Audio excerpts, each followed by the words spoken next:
본문을 보니까 베드로전서 4장 7절부터 11절. 우리가 지난주 맥주 감사 주일을 보냈는데 그 전 주간에도 베드로전서 4장 7절 본문이었습니다. 그렇죠? 기억나시는 분들은 아실 줄로 믿습니다. 만물의 마지막이 가까이 왔다. 그러므로 너희는 정신을 차리고 근신하여 기도하라 하면서 오늘 11절까지 나오는 이 본문의 말씀 속에서 여러분들 큰 깨달음의 은혜가 있기를 주의 이름으로 축복합니다. 이 정신을 차려야 됩니다. 지금 우리가 그냥 이렇게 변화 없이 잔잔하게 왔던 시절들도 뭐 갑자기 어떤 일이 생길지 모르는 이런 상황이지만 오늘날과 같이 한 달이면 별의별 일들이 다 생기고 지금 대통령이 바뀌고 한 달 남짓된 한 달이 이제 겨우 남았는데 수많은 것들이 변화되고 바뀌었습니다. 참 앞으로도 얼마나 변화가 될지 우리는 짐작할 수도 없고 형용할 수 없는 이러한 시간들이 또 세계적으로도 많은 환경들이 우리가 예상치 못했던 일들이 여기저기서 일어나고 있습니다. 이런 일들을 보면서 우리는 겁도 나기도 하고 두려워지기도 하고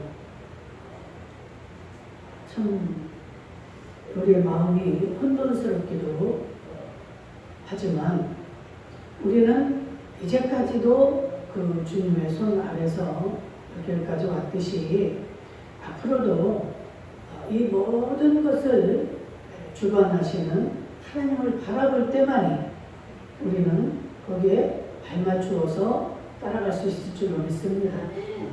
그런데 이 모든 걸 주관하시는 그 하나님과 무관하게 그 하나님을 바라보지 못하고 여전히 내가 이제까지 지나오고 살아온 것들을 기준으로 그것을 이제까지 내 삶의 기준으로 삼고 앞으로도 그런 마음으로 이렇게 살아간다. 그렇게 되면 그러면 참 오산인 것 같아요. 지금은 그 모든 것의 중심이시고 주관자이신 그 하나님과 동행할 때만이 우리는 따라갈 수가 있고 살아남을 수가 있고 견딜 수 있는 힘과 능력이 주어질 줄 믿습니다. 지난주에도 우리가 정신을 차리자. 정신을 차려야 된다는 건 지금 그냥 평안한 상황이 아니라는 의미가 들어있는 거죠. 왜 정신을 차려야 될까요? 위험 상황일 수도 있고 위험 상황이 올 수도 있기 때문에 우리는 그냥 예전처럼 자고 눕고 평안하게 이렇게 해서는 안 되고 정신을 차려라. 이 주님의 음성은 많은 뜻이 있습니다. 너희가 hun명하면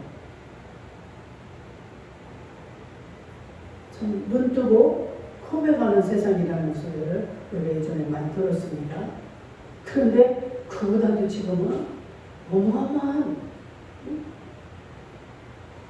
한순간에도 수많은 것들이 변화되는 정말 놀라운 시대를 우리가 지금 접하고 있습니다. 정신 차리는 자가 정신 차리지 못하고 옛날과 똑같은 생각을 하고 있고 여러분들 부모 자식의 관계라든가 이런 가정의 어떤 문제 같은 것만 해도 그냥 내 생각으로 내 부모들이 살아온 것처럼 이거에 비추고 이거에 기준해서 내가 생각을 하고 있다. 그러면 그런 관계가 어떻게 됩니까? 나와 우리 부모의 관계에서 살았던 생각을 가지고 내가 또 내 자녀에게 그런 생각을 가지고 살아간다. 여러분들 참 많은 부딪힘과 그런 일들을 여러분들 겪었을 줄로 믿습니다. 그래서 오늘날 세대는 별하별 이름들이 변모가 되어가고 있습니다. 우리가 생각지도 못하고 들어보지도 못한 MZ세대. 우리가 부모에게서 보았고 우리가 부모에게 대했던 이런 시대가 아니에요 지금. 그렇다고 사람이 변하고 뭐 이 땅이 변하고 한 건 아니지만 이 시대의 변함에 따라서 이 시대의 모든 흐름이 달라지고 있다는 것을 인식을 해야 될 줄 믿습니다. 그렇지 않으면 너무너무 어처구니가 없고 한탄만 하다가 여러분들 세상을 끝나게 됩니다. 나는 이랬는데 너는 왜 그러니? 원망하고 탓하고 그 시대에 맞지 않아요. 우리가 배우고 보고 듣고 이 본바를 우리는 버려서는 안 되고 버리라는 건 아니지만 그것을 우리가 기본으로 하되 거기에서 변모되는 것들을 우리는 자꾸만 이렇게 업그레이드를 해야 됩니다. 여러분들 컴퓨터 같은 걸 오래 쓰다 보면 업그레이드를 자꾸 하라고 합니다. 근데 그것을 하지 않고 그냥 놔두면 이게 너무 느려지고 이게 되지가 않아요. 업그레이드 하라고 할 때 해줘야만 모든 것들이 정상적으로 이렇게 돌아갑니다. 여러분, 정신을 차려야 할 성도들, 지금 이 믿지 않는 자들, 하나님을 믿지 않는 자들을 향해서 말하지 않습니다. 정신 차려야 할 성도를 말하고 있습니다. 성도. 성도라는 거 하나님을 믿는 자녀들이에요. 하나님을 믿는 자들을 향해서 너희들은 정신을 차려라. 오늘은 어떠한 자들이 지금 정신을 차려야 될 것인가? 제가 많은 사례들, 성경에 나오는 이러한 사건과 인물들을 여러분들에게 말씀을 드릴 것입니다. 이 말씀을 들으면서 여러분들 깨달으시고 잘 기억할 수 있기를 바랍니다. 마태복음 7장 21절 이하에 보면 입으로 하나님을 믿는 자들이잖아요 지금. 그렇기 때문에 주여 주여 항상 그 입에 주여 주여가 달려있어요. 그런데 이들이 뭐라고 해요? 입으로만 주여 주여 한단 말이에요. 그럼 뭡니까? 입으로만 하고 행동으로까지 나오지를 않는다는 이야기죠. 이렇게 입으로만 하고 있는 너희들은 지금 정신을 차려야 된다라고 지금 말하고 있는 겁니다. 예수님이 오셔가지고 야 신랑이 왔다 가자 했을 때 입으로 주여 주여 하고 다 옷까지 갖춰 입고 있어요. 성도들의 옷을 다 입고 있습니다. 성도의 모양을 갖추고 있습니다. 그런데 입으로만 주여 주여 했지 그 속에 믿음이 없는 거예요. 아 무슨 지금 뭐 벌써 신랑이 왔겠어? 내가 잘못 들은 거겠지. 각양각색의 그런 현상들이 드러날 줄 믿습니다. 여러분들 오늘 말씀 귀담아 들으셨으면 좋겠어요. 입으로 주여 주여 한다고 하나님은 속지 않는다는 거예요. 우리의 마음, 우리의 중심에 네가 하나님을 진짜 구주로, 구세주로, 네 생명의 원천으로, 너의 산성, 너의 방패로, 너의 구세주로 네가 믿고 있느냐? 그렇다면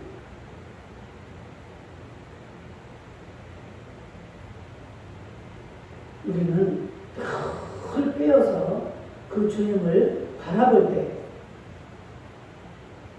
지금 여러분들이 여러분들이 제 말을 듣고 있습니다. 하나님의 말씀을 들어서 귀로만 알고 있으면 아무 소용이 없다는 거예요. 여기서는 알고 있는데 저 문을 나가면 다 잃어버리고 세상 것들로 다 또 다시 채웁니다.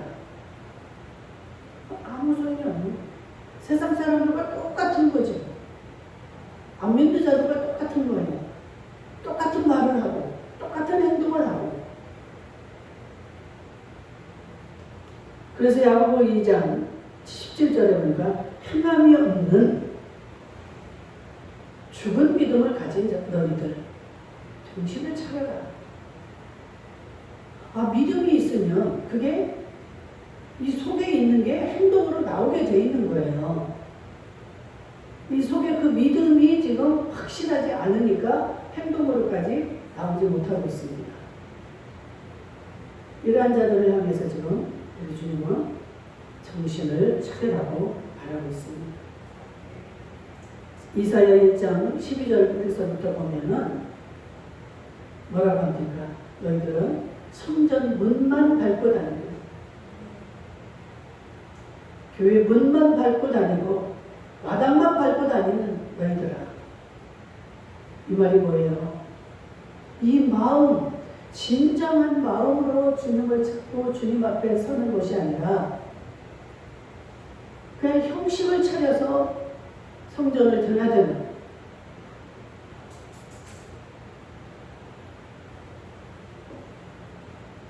15절에 가서 보면은 그들을 향해 뭐라고 합니까? 너희들이 많이 기도할지라도 내가 듣지 않겠다. 기도를 조금 하는 게 아니에요. 많이 한다는 거예요. 기도를 많이 할지라도 내가 듣지 않겠다. 너희들이 어려울 때 손을 펼치라. 우리가 어려울 때 부탁을 하지요. 그럴지라도 우리 하나님은 눈을 일단 쳐다보지 않아요. 왜? 너희의 손에 피가 가득합니다. 우리 주님 앞에 우리가 나갈 때는 깨끗하지 않으면 그 주님을 볼 수가 없습니다. 그 주님을 만날 수가 없어요. 마태복음 5장에도 보면 마음이 청결한 자는 복이 있나니 그는 하나님을 볼 것이요. 마음이 청결해야만이 그 주님을 만나고 주님의 음성을 듣는데 이 마음속에 더러운 것들이 가득하고 악이 가득한데 어떻게 그 하나님이 그 사람을 만나줄 수가 있습니까? 하나님은 거룩입니다. 거룩. 하나님 거룩하시기 때문에 우리가 하나님을 만나기 위해서는 너희도 거룩하라 그랬어요.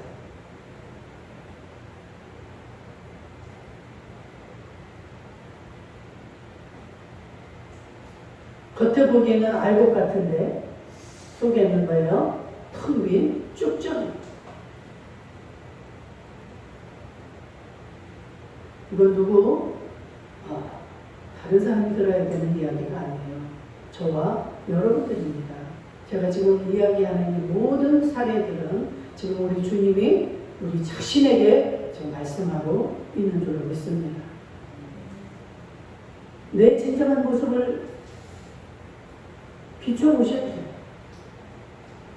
내가 과연 알곡인가? 쭉정이인가? 나는 과연 가라지인가? 주님이 오실 때는 다 데려가고 싶으실 거 아니에요. 내 사랑하는 자녀들이. 그런데 불과 아주 소수가 올라간다. 보면 옷은 다 갖춰 입고 있어요. 다 하나님을 믿는다고 주여 주여 하는 자들이에요. 그런데 그 신랑을 맞으러 올라간 자는 신부 단장을 하고 있는 자들만이 신랑의 부름을 알아듣고 깨닫고 그 순간을 놓치지 않고 올라가는 자는 많지가 않다. 어떠한 자들을 향해서 또 하나님이 정신차리라고 할까요? 마태복음 26장을 보게 되면 우리가 지금 세상을 살아가고 있기 때문에 이 돈이 필요하죠. 이 물질, 돈을 그렇게 사랑하는 자들, 돈을 사랑하는 자들은 이 주님을 만날 수가 없다는 거예요.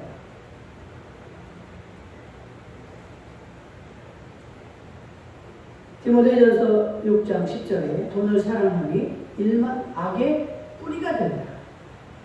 모든 악을 여러분들 한번 올라가고 뿌리를 찾아보세요. 돈입니다.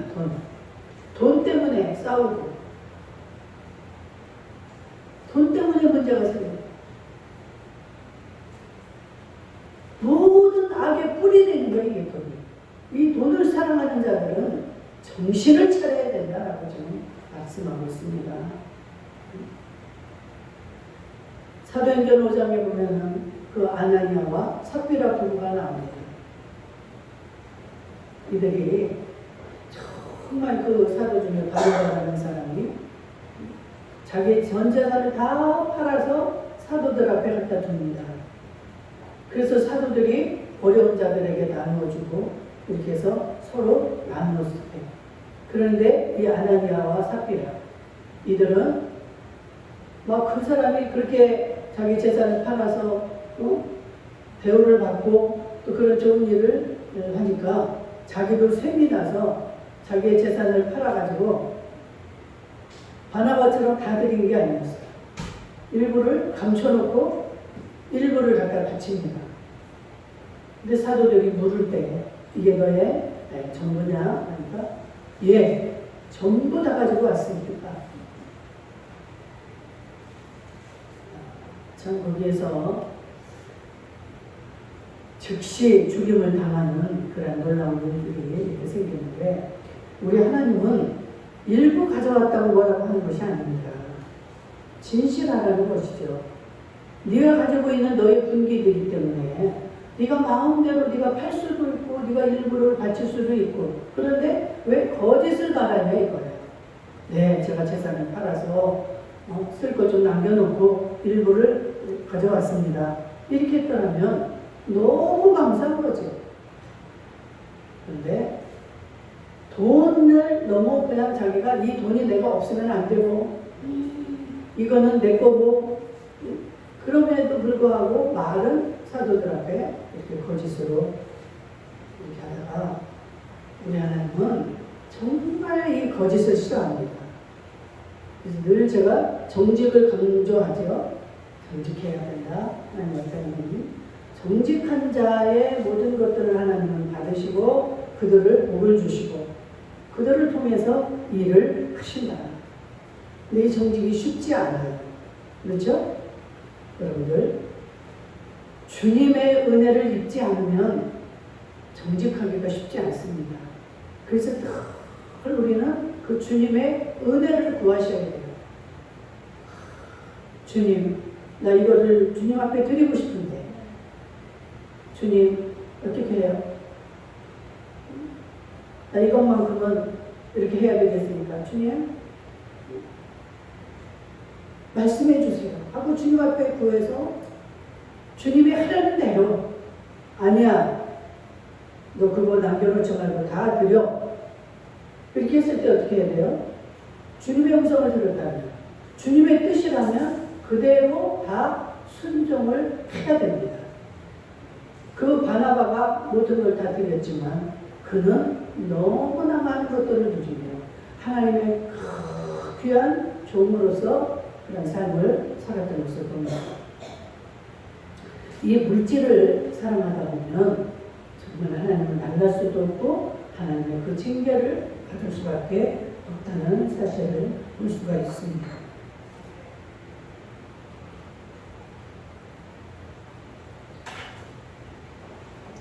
그리고 자기가 믿음이 준비도 안 돼 있고 믿음 생활을 엉터리로 하면서 자기는 잘 믿는다고 생각을 합니다. 이 시간에도 다른 사람들은 교회도 안 나오고 어디 놀러 가고 여행 가고 이랬는데 나는 이렇게 예배당에 와서 말씀을 듣고 그러니 정말 나는 굉장한 믿음을 가지고 있는 걸로 착각을 합니다. 그는 뭐라고 했어요? 갈라디아 6장 3절이니까 너희는 스스로 속고 있다.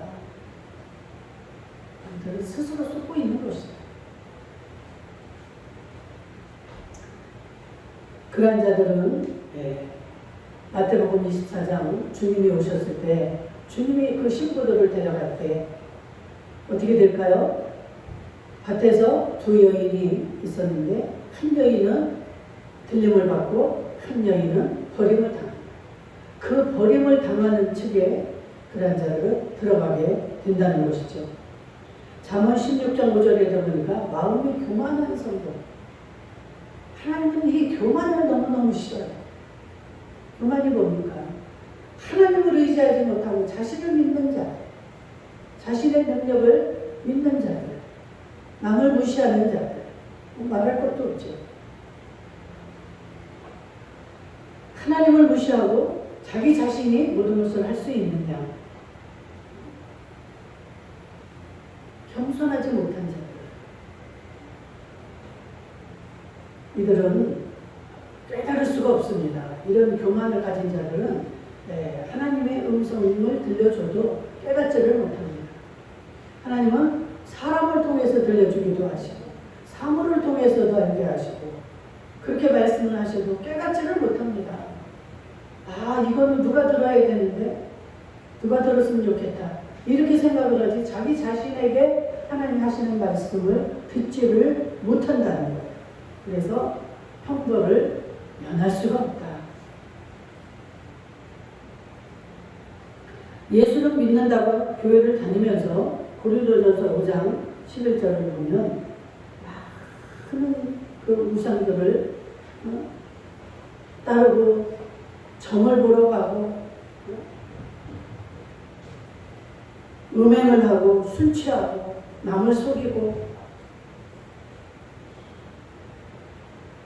이러한 자들은 하나님이 재앙을 만날 때 하나님 웃으신다는 거예요. 두려운 일을 만났을 때도 하나님께서 비웃으시겠다. 너희들 사람들도 그렇잖아요. 너무 교만하게 우리한테 답할 때 그 어려움에 왔을 때 여러분들 어때요?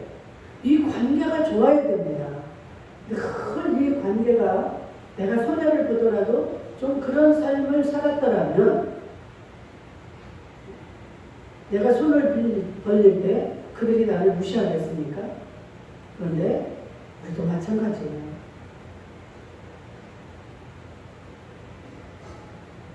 갈라디아서 5장 20절에 교회 안에서 분쟁을 일으키는 성도들을 향하여 하나님은 너희들 정신 차려라. 아니 조용하고 평화로웠던 자리도 그 사람만 가면 분쟁이 일어나는 사람이 있어요. 참 희한한 데가 아주 분위기를 다 망쳐버리고 긴장하게 만들고 싸움이 일어나고. 그런데 하나님은 뭐라고 합니까? 어떠한 자리든 네가 가면 평화가 이루어지고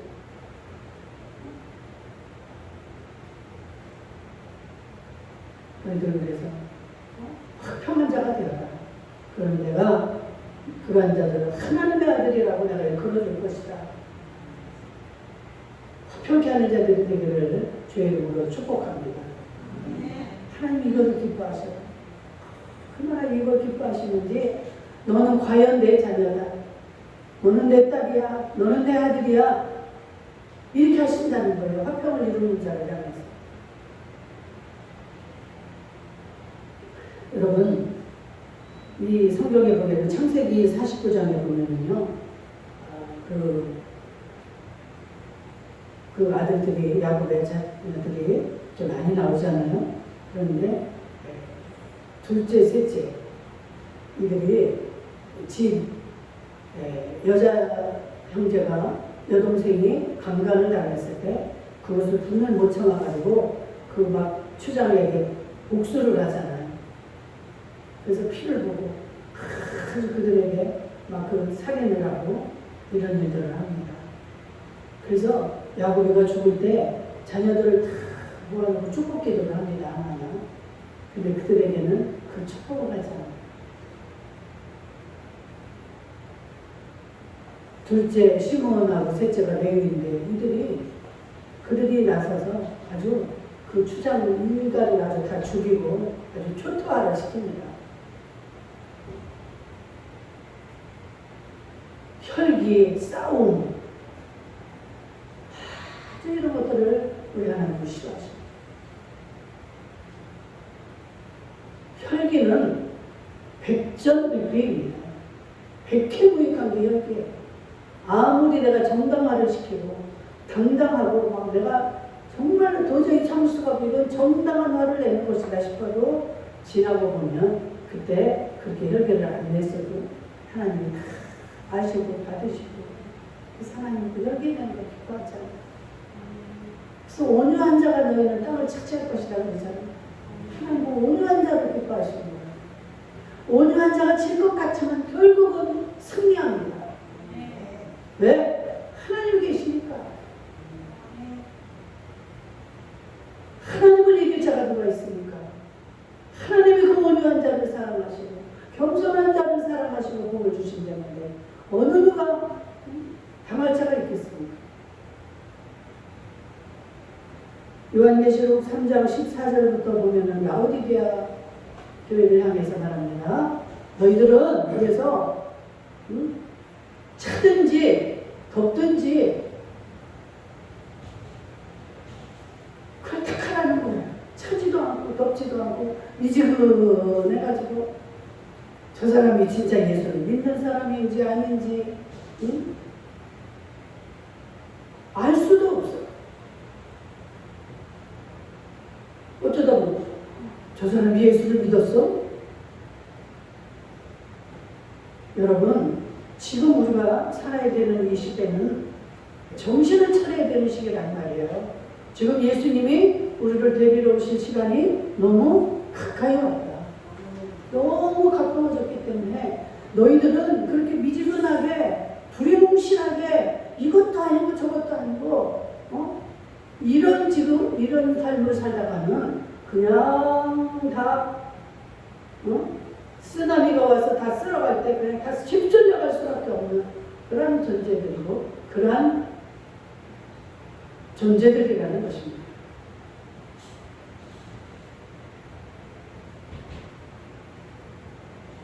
요즘 제가 설교하는 말씀 속에서 여러분들이 뭔가를 깨달으실 수 있기를 주의 이름으로 축복합니다.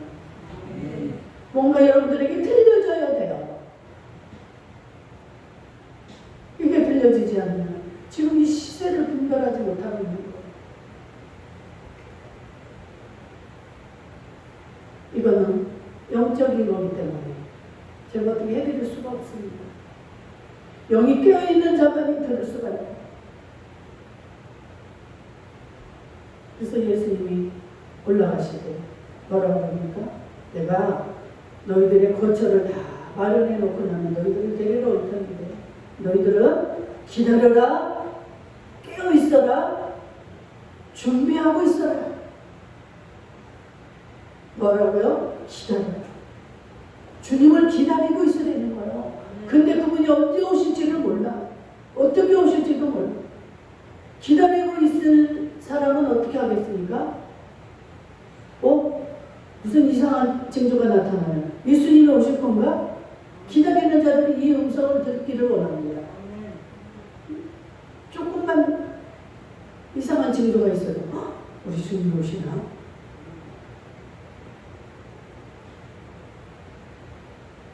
누가복음 12장 36절에 문을 두드리면 곧 열어줄 준비를 하고 있으라는 거야.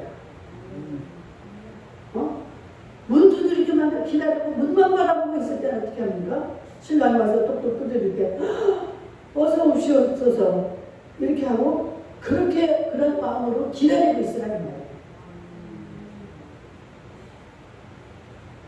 이사야 25장 9절 우리가 그를 기다렸더니 그가 우리를 구원하시리라. 또 뭐라고 해요? 깨어있으라고 그러죠. 마태복음 24장 42절입니까? 어느 날에 주가 임하는지 우리는 알 수 없으니까 깨어있어야 돼요. 잠들어서 코를 디링디링 굴고 자고 있으면 모른다 이 말이에요. 계시록 16장 15절 내가 도적같이 오리니 누구든지 자기의 옷을 지켜서 옷을 입고 준비하고 있어야 돼요. 신랑이 오면 어느 때라도 따라갈 수 있도록 옷을 다 벗어 제끼고 준비도 안 하고 깨어있지 못하면 따라갈 수가 없고 그 부끄러운 모습에 다 어떻게 따라가. 그리고 마지막으로 예비하고 있어라. 생각지 않은 때에 인자가 오리라. 마태복음에 계속 말씀하고 있습니다. 마태복음 24장을 읽어보면 그 주님이 오실 징조를 말씀하고 너희들이 어떻게 해야 될 것을 다 말씀하고 있어요. 그래서 히브리서 11장 7절에 보니까 노아는 방주를 예비하여 그 집을 구원하였으니 방주를 만들라. 지금 거기에 들어가서 이제 그 노아와 그의 가족을 살리려고 하나님이 명령을 하시잖아요. 이렇게 너는 예비하고 있어라. 그래서 노아는 그리고 하나님 말씀하시는 대로 준비를 했습니다. 또 1, 2년이 걸리는 게 아니에요. 한 120년을 거쳐서 그 하나님의 말씀대로 하나님 다 들어갑니다. 3층으로 지어라. 창은 어디로 내라. 어떻게 해라. 모든 생물들 한 쌍씩 다 데려보내라. 이 모든 것을 했을 때 그 하나님이 이제는 문을 닫아라. 문을 닫고 나니까 40주 40야가 비가 옵니다. 어느 생물이 살아날 수가 있겠습니까? 낮과 밤은 40일 동안 비가 옵니다. 모든 생물들이 다 죽어요. 그러나 하나님 말씀대로 준비한 노아와 그의 가족만은 은혜로 살아납니다. 그래서 그의 후예들이 지금 이렇게 우리가 지금 이렇게 살아가고 있는 거예요.